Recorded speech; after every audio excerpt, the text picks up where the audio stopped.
Hello and welcome to another aggressively introspective episode of We Only Look Thin. I am Katherine Weigel. I've lost 145 pounds, and with me today is... Donald Weigel, and I have lost about 100 pounds. We are a married couple who have both achieved our goal weights and have maintained for like 3 years now, and together we form the Voltron that is We Only Look Thin. Oh, we didn't actually say how we were going to say it. It seemed like an urgent thing to say quickly. We only look thin. Go. Yeah, we are go for thin. We really need to practice more, rehearse more on these things. People come here for Voltron references, not for thin-spiring information. But you get both. Yes. You come for one, you get the other. It's free. It's all included. All-inclusive buffet price. We're going to talk about buffets buffets later. We're like the Sandals later. Resort. Yeah. All-inclusive. Oh. I've always kind of hated sandals as a footwear choice. Oh yeah, you're not a sandal guy. Yeah, so the fact that resort was named Sandals, I was like, I'm never going there. There's but no you know way. what? Going to Sandals Resort and wearing army boots, also not a good look. Sometimes you need to dress for the job you want, and sometimes army boots are not the job for the Sandals Resort. Wow, I didn't know. Now, thank you for telling me. No, we went to Miami. You were in Miami, and I went to visit you. I was maybe at my heaviest weight, and I have never felt as incompetent and incomplete as walking down the beach in Miami. Miami, like 15 years ago, when I was working on a movie there, and it was like a parade of supermodels, like, oh my gosh, every day, Wait, wearing what was the next special to part nothing of Miami that we were on? We were on South Beach. So yeah, it was literally, there were people, just models in the street doing model-y things. It was unbelievable. I know I'm prone to exaggeration. There was literally a model in the back of a Cadillac being photographed on South Beach, and I was wearing a black cardigan sweater, black tank top, black capris, I looked like Wednesday Addams, but at my heaviest weight, sweating profusely, feeling very unfit and unattractive. So it was a great place to be. And then what happened? I don't know. We walked down the beach for like 5 minutes, and I got tired, and we had to sit down. And, But yeah, it was good times. Good times. But I felt very overdressed, but I didn't want anyone to see my arms. Yeah, well, next time we go to Sandals Resort, we can rectify that. You can wear your European thong bathing suit. Oh, boy. And, there were lots of people in Miami just living their best lives, though, too. They were. There were rollerblading, wearing not many things. Yeah, very much so. And they much didn't care. I wish I had that much body positivity, even now. And I was offended that they didn't have helmets and elbow pads on. Donald likes very much rules. Going to get hurt doing that. Get off my lawn, you Get kids. off my lawn, you rotten kids. Well, anyway, how about we get to the episode? Why don't we? What happened last week, dear? Well, the good part is that nobody remembers. So we're yeah. I bet if we just said exactly what we said last week, people would still think it was new and valuable information. I think everyone absorbed what we said last week, took it to heart, and have changed their lives in 1 week. Probably. But no, ha ha ha. Insert jokiness, ha ha ha, here. Last week, we talked about Gretchen Rubin's first 5 loopholes to habit change. Yeah, and these loopholes are whenever we start a new habit as adults, we tend to come up with excuses to not continue, to not maintain these habits. And basically, these are a list of lies that we tell ourselves. And by identifying them, we can better avoid succumbing to them and realize, call ourselves on our lies that we tell to ourselves. And really, this has been the key, probably the biggest key to me to actually get to my goal weight and maintain it, was realizing that I was lying to myself all the time. And, when I would say to myself that I deserved a treat, I was really just saying I really wanted a treat. There was no deserving. So if you go back and listen to last week's episode, or if you haven't listened to it yet, we went through the first 5, which were the false choice loophole, the moral licensing loophole, the tomorrow loophole, the lack of control loophole, and the planning to fail loophole. And today we're going to go through 6 through 10, and it is going to be a party. It sure is. So I know last week we asked you to think about the loopholes that we presented and think about the ones that you might invoke. And the thing about getting knowledge is that you can have it, but if you don't do anything with it, it's not as good as if you actually take it to heart. So this week we are once again going to ask you, listen to the loopholes that we present and see if you find anything that resonates with you, any stories that you tell yourself, any excuses that you make. Because again, we are smart people and we want to justify all of our choices. And by being able to talk ourselves out of tickets and out of the loopholes why we can't lose weight, it helps us change and grow and be better. It certainly does. All right, so let's get to it. The first loophole, which is number 6 out of 10, is the "this doesn't count" loophole. And I call this the weight loss fairy loophole, which is telling yourself things like, I'm on vacation, I'm sick, it's the weekend. Then therefore, whatever I'm doing doesn't count. Yeah. I can get away with whatever I want. And, this is the idea that there is some magical weight loss fairy that is going to absolve you of whatever you're eating. And, poof, this cheesecake suddenly has no calories There's no in it. annulment of calories. I had a canned soup the other night for dinner.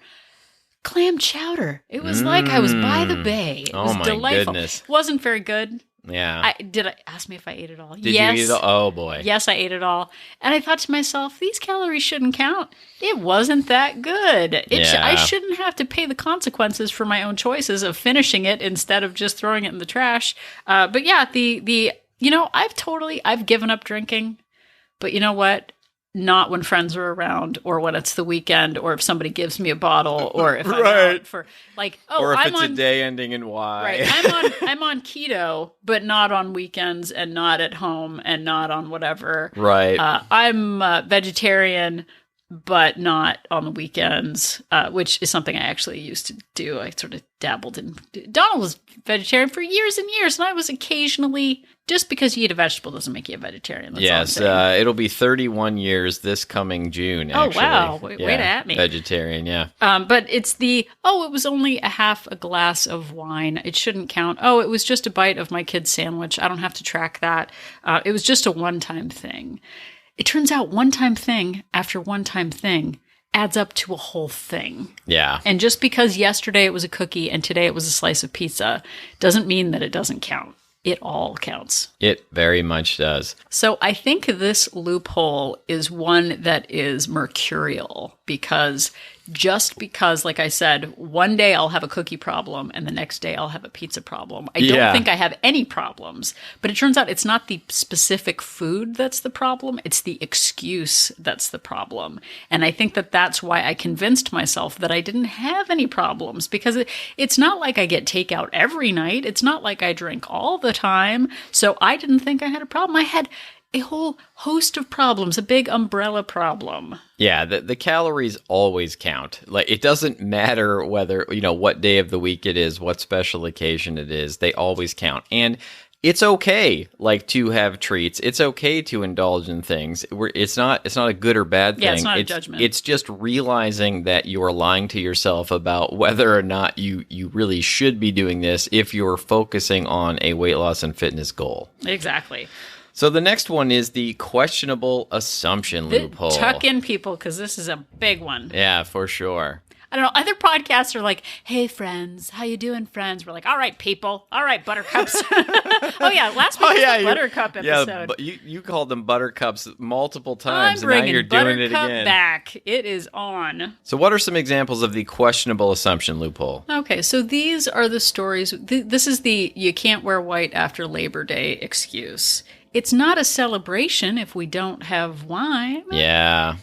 If we're going to breakfast, I've got to get their special hash browns. Yeah. If I'm going to the donut shop, we're already here. It'd be ridiculous if we didn't get a dozen. I mean, we're here. Yeah, one of my personal favorites that I hate is going to the gym is the only real form of exercise. Ooh, that one's bad. Ooh, I thought you were going to say this one.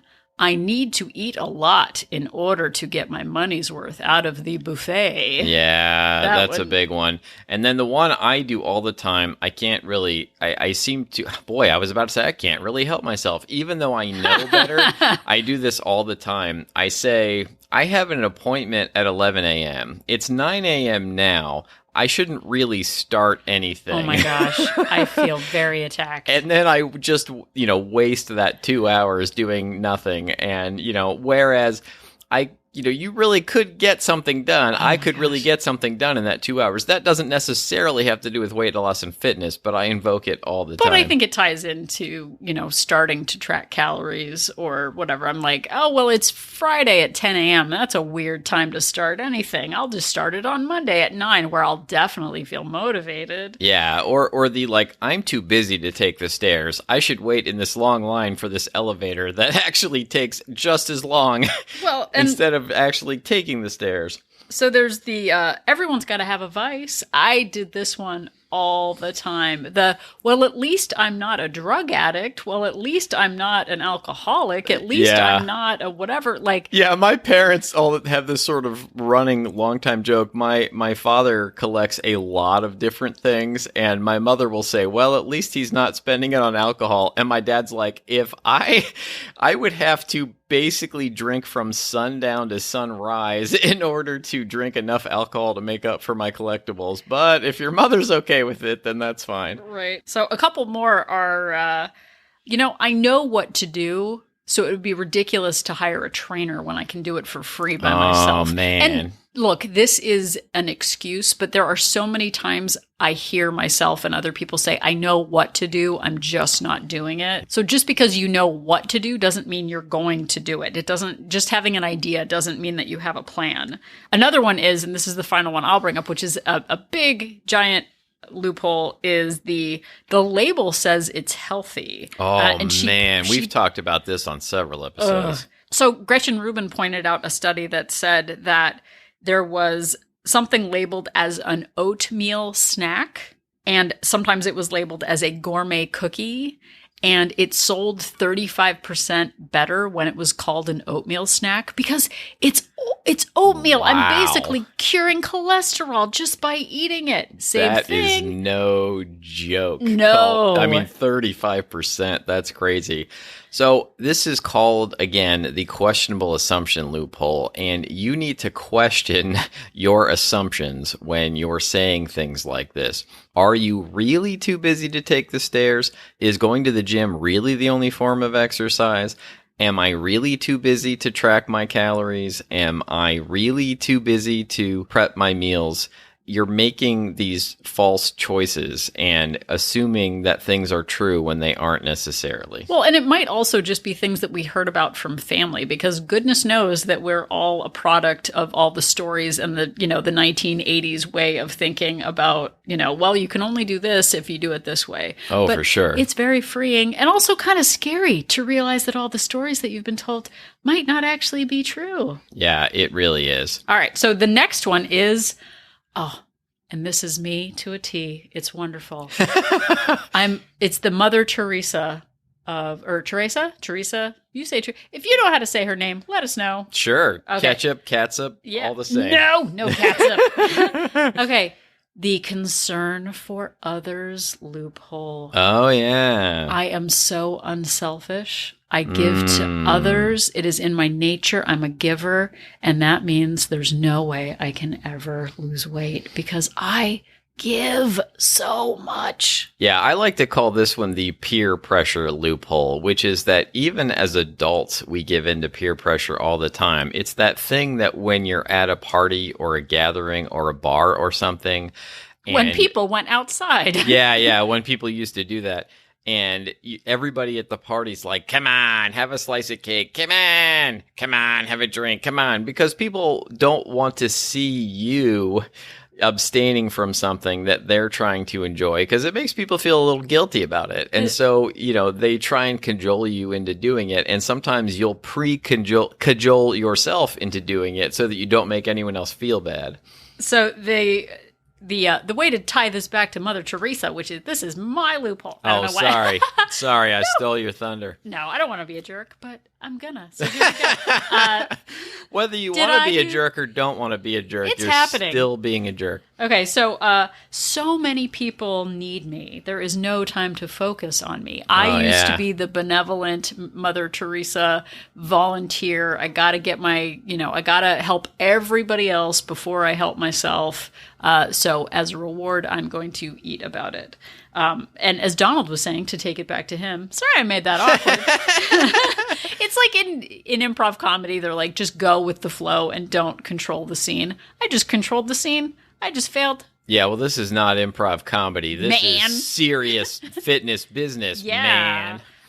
So going back to what Donald was saying, I have to keep junk food in the house for company. I gotta have somebody might stop by. Just in case. My grandmother had a whole drawer that was the company drawer, the cheese balls. It was actually like a deep, I think it was meant for a trash can that you kept inside the drawer. It was a pull-out thing. It had cheese balls. It has Charles Chips tins. Oh, my goodness. Full of treats for other people. Both of my grandmothers had very similar setups. There was always some giant tin of like Wise potato chips and everything else. Anyway, I don't want to wax romantic about junk food. So other examples are, it would be so rude not to drink or eat a piece of cake because I don't want to offend anyone. They sent me this tin of cookies. I've got to eat it.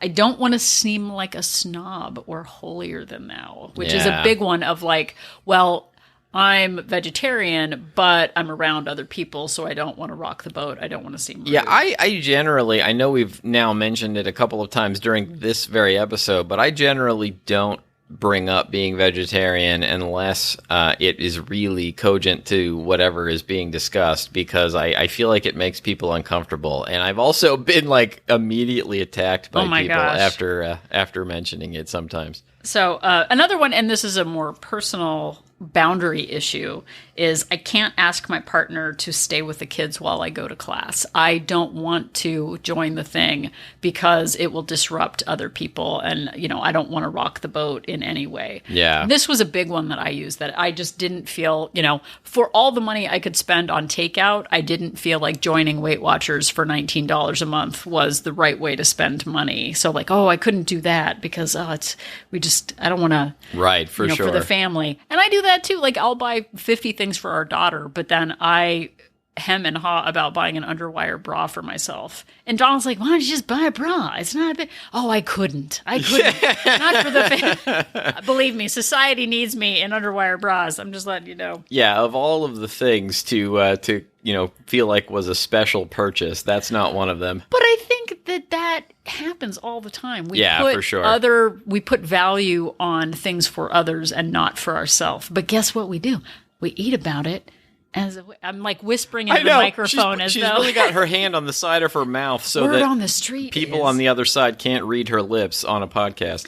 But we see being unselfish as a way of finding value for ourselves. Because frankly, when we do things for other people, people might thank us for it. But we don't thank ourselves for being good or helpful to ourselves. We see it as selfish. It's very true. So recognize when you are falsely assuming that you're doing something for others when really they probably would be fine with you doing whatever you're doing for yourself. Well, and people will take as much as you will give of yourself. And if you don't actually assert your own needs, nobody's going to magically know. We did an episode called Dog the Boundary Hunter. Ha, ha, ha. Ha, ha, ha, ha. We're so funny.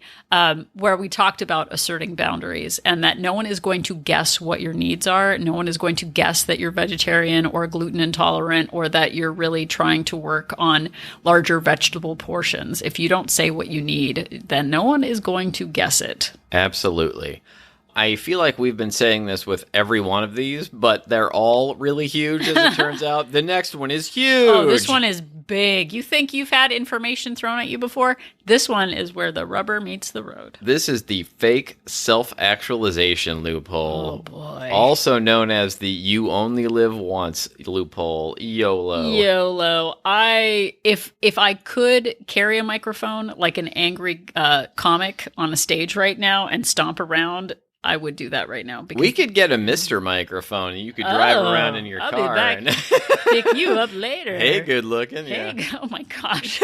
Oh, the 70s. Such good times. So you only live once. This one, I'm not actually sure if I'm capable of fully diving into this one because I'm afraid I might offend someone. But this loophole, and I'm quoting Gretchen Rubin on this one, this loophole comes in the disguise as an embrace of life or an acceptance of self, so that the failure to pursue a habit seems like a life-affirming, almost spiritual event. Man, that is some hard truth right there. This might offend some people, so here it comes.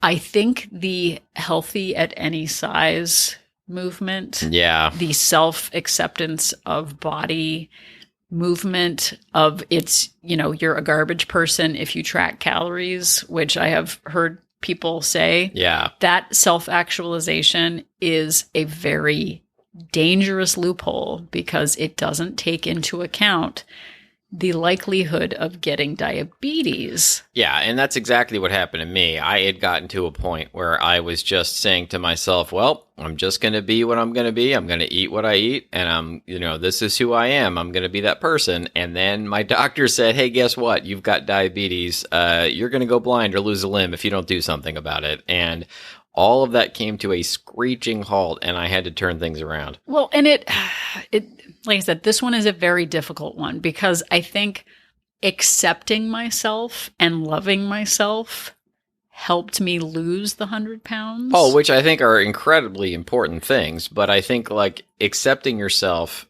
does not prevent health consequences from happening. No. And I loved myself enough to want to care about the food that I was eating and the movement that I was getting because it was never my thyroid. It was about sitting for 14 hours a day and eating for 14 hours a day. Yeah. And being mad for 14 hours a day.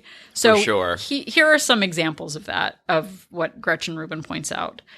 I love my life too much to deprive myself of anything. Yeah. I love living in the moment. I'm a rebel. I just go, I just want to embrace every donut that comes by me. Yeah. I got to die of something, which I've totally... That one. I got to die of something. I should do something nice for myself. Oh, yeah. I've said that many, many times. I'm perfect just as I am. No, not even Mary Poppins is perfect. She's practically perfect, but not 100% perfect. That, I am me and this is the way it is.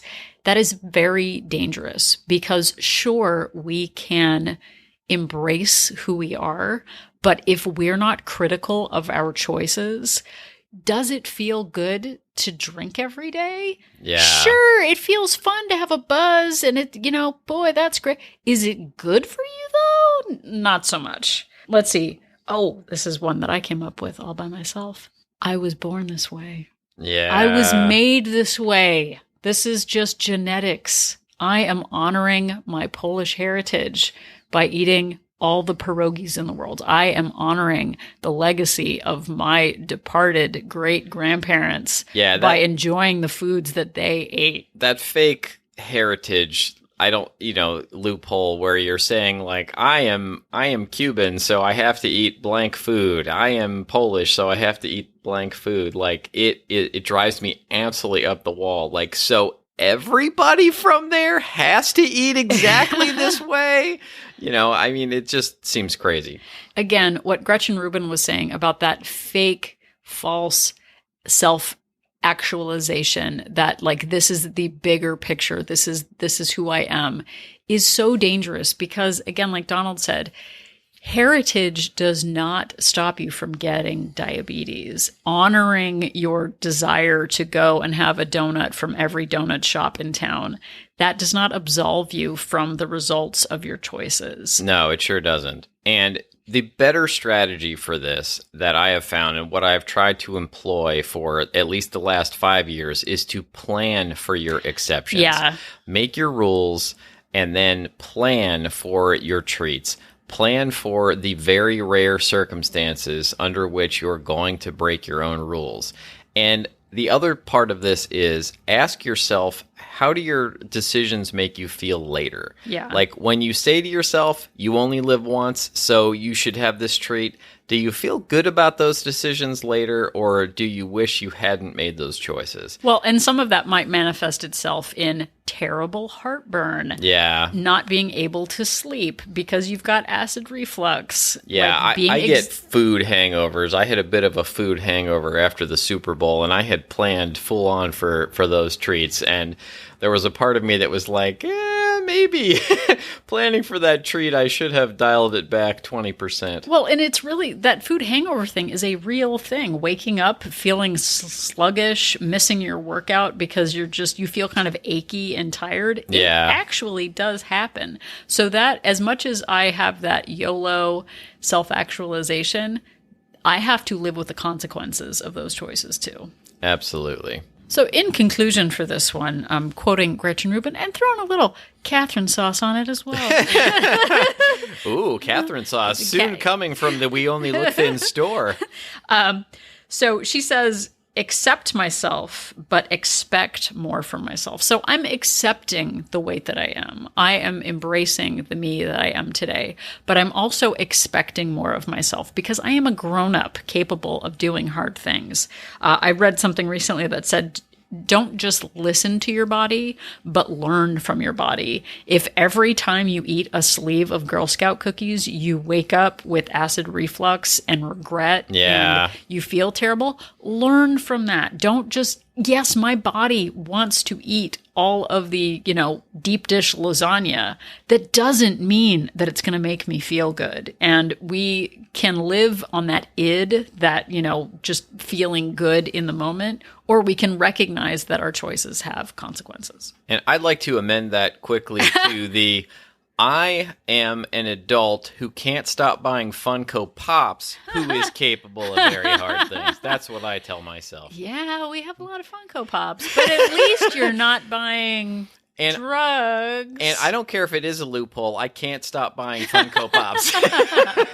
It's just a fact. Boy. There's nothing can change it. We only look like adults. Okay, so the last loophole. They're definitely the last loophole. The final out of 10 loopholes, which makes this number 10. Number 10 is the one coin loophole, also known as the what difference does it make if I break my habit this one time loophole. Yeah, so the example that she gives is that if you give a person a coin, it does not make them rich. But coin by coin, they become rich. At some point, you've got to say that if you have enough coins, you are rich. So your bank is full. But it doesn't happen in one go. It happens with, let's just pretend a habit is a coin. Yeah. Habit by habit, choice by choice, that we build who we become. And this really crystallized for me when I was reading the James Clear book, Atomic Habits. And, I didn't read that book till after I had, hit my goal weight. But the idea that, doing a habit one time, it is true. Like, doing something one time isn't going to make a difference, but it's how you do that habit over time that really matters. Whether it's, eating one cupcake isn't going to matter, but if I eat one cupcake every day, if I eat one cupcake for every meal, eventually that's really going to add up to consequences. And, exercising for 5 minutes one time isn't going to do that much. But if I consistently exercise for 5 minutes over time, eventually the benefits of that build up until it really matters and means something. Right. So you might think that you have 100 pounds to lose. Really, we have one habit to choose day by day. Right. We have 1 pound to lose and to repeat that habit over and over again until we're down the 100. I never expected to lose 100 pounds. I just knew I didn't want to feel the way I felt. And action by action, I lost that weight. And for anyone out there who is focused on the number, we suggest time and time again that you focus on the habits. What does a person who loses a pound do? They track their calories, they move their body, they put limits on their food choices. We can have it but we can't have it all at once because we know the results that we get when we just indulge in every whim that we have. Yeah, we get focused on the big picture, and we get focused on the idea that we have to be perfect, that we have to do everything or else we should do nothing, that we forget that doing the little tiny things over and over and over again eventually pay off. It's the idea that people want to lose 10 pounds a week and be down to their goal weights in a month, 2 months, whatever it is. And instead of focusing on the long term and what happens when I get there, how do I maintain it? I need to practice the habits that are going to stick with me forever. And can I do habits that are going to make it so that I lose a quarter of a pound a week?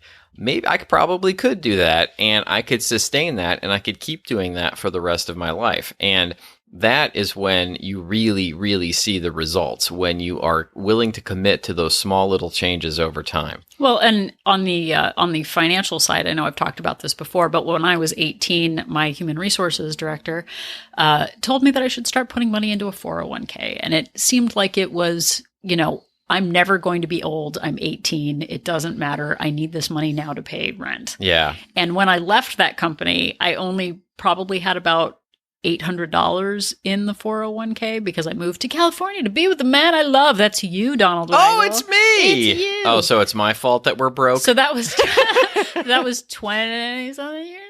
I don't remember how long I've been here. I know you're going to do the math, so I can just wait for you. I'm not doing it now. But at the time when I was 18, 19, 20 years old, I didn't think that money mattered. And it seemed like an impossibility that I would have a lot of money in my 401k because it was just $10 a week. It was just $5 a week. It wasn't a big deal.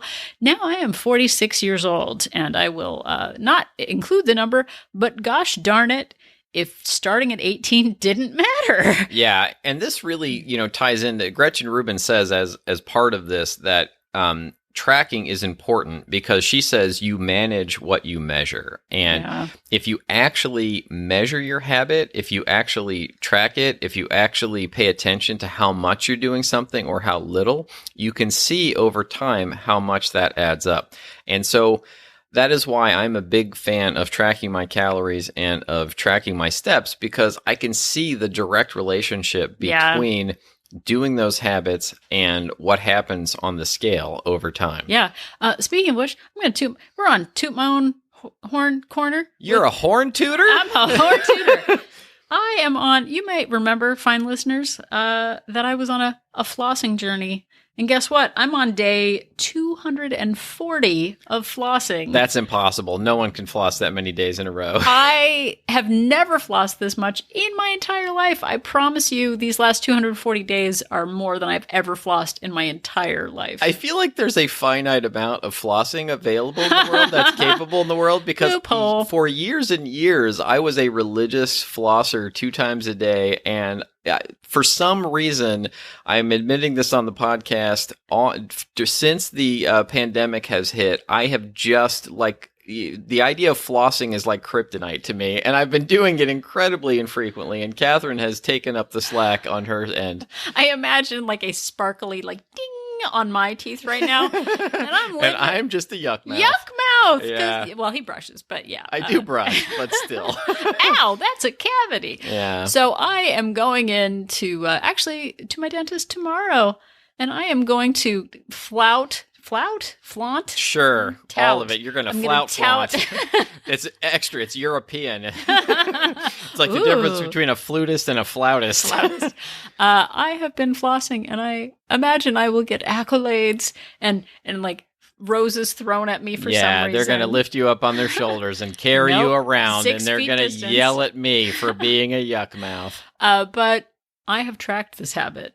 And how do I know it? Because I tracked it. If you ask me how many times I've flossed in the years before, I don't know. I don't keep track of that. Yeah, it's all loosey-goosey before then. Yeah, so tracking actually matters. So in all of this, consider all of the loopholes that we have presented and maybe find a little nugget of truth in that you can maybe change for yourself. Because all of the calorie tracking, all of the steps that we get, are only part of this weight loss process. Mindset is critical in maintaining the weight loss. We actually just did a live Zoom meeting in Wolt Place, WOLT Place, Wolt Place, where we talked about any plan that you follow, any book that you're given of just do this and you'll lose weight is fine. But once you diverge from that, the weight loss can stop. The mindset portion is such a critical part. I think Donald said that it was 40%. No, my mindset I feel like is like 60%, right. And the other 40 is just doing the habits, which, you know, it's all significant and it all adds up. But really, the mindset stuff is what got me going. Right. And we have been, not only have we lost the weight, but we're both 3 years over maintaining that weight loss, something we have never done before. Never, I ever. Still look at my closet and I'm afraid of clothing because I'm always afraid it's not going to fit, because in the past, clothes never fit. And I always had 5 or 6 sizes in there to manage my fluctuations. This is the first time in my life where I've worn the same clothes over and over again and have to replace clothes, not because they no longer fit, but because they're threadbare. I know. I'm running out of excuses to buy new t-shirts. Man, must be nice. I know. But think about the habits that you invoke, the loopholes that you invoke, and ways that you might be able to change your language around it. We have so many limiting beliefs, and working on changing those beliefs, I really believe, are the reasons that we've been able to keep this weight off and why we continue to evolve in our thinking around our habits. And I believe in you, the listeners of this podcast, and the best habit Buttercups. that you can have. Stop calling them buttercups. They're going to get offended and switch off. The best habit that you can have over time is listening to this podcast, so you're one step closer to that. If you enjoyed this episode and want to hear more, the rest of them are all still available wherever you found this one, and also at our website, weonlylookthin.com. Yep. You can email us if you have questions or loopholes that you have invoked.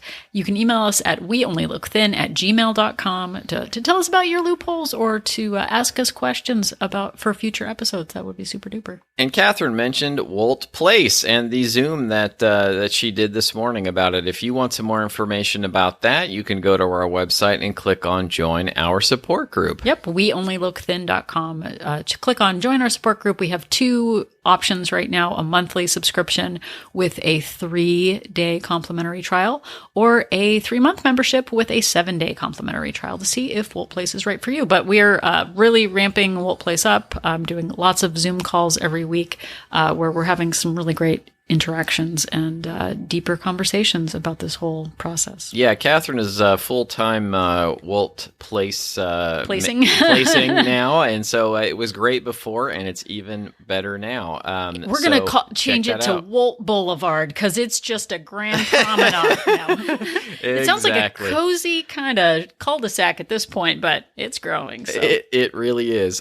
So if you want to follow us on the socials, as the kids say, we are on Instagram and Twitter and Facebook at We Only Look Thin. And if you want to be a part of the solution, you can go to Apple Podcast, drop us 5 stars. Rating and review would be lovely. We've gotten some lovely ones. Maybe we should just do an episode where we're just going to read our reviews, sure. read our 5-star reviews. Sure. Or if you are shy, you're a shy person, you don't want to leave a rating or a review, you can share this podcast with friends. Oh, that's a really good idea. That is a great way to show your love and support for Wolt. Absolutely. So if you still think that anything you've eaten while listening to this episode doesn't count, just remember that Donald and I are an inspiration.